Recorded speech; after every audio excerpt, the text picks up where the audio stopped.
Après une marche dans le calme, des tensions éclatent dans le cortège contre la réforme des retraites. Des projectiles sont jetés sur les forces de l'ordre, qui répliquent. Dans la foulée, un homme tombe en arrière, à gauche sur cette image. Puis est frappé au sol par un policier. Julie !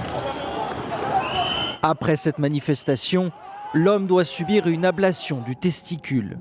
Son avocate dénonce une violence gratuite. C'est un acte qui n'est pas nécessaire à une interpellation. On voit bien le policier qui se jette sur mon client et qui juste après repart. Est-ce qu'à ce moment-là, pour ce policier, il est absolument nécessaire de venir asséner un coup de matraque dans les parties génitales de mon client? Interrogé sur cette affaire, le porte-parole du gouvernement, Olivier Véran, reste prudent. Quand on regarde l'image, on est forcément interpellé. Il faut pouvoir identifier ce qui relèverait de la légitime défense ou ce qui relèverait d'un acte qui n'en relèverait pas. Il est normal que des réponses soient apportées et forcément mes pensées vont vers cette personne.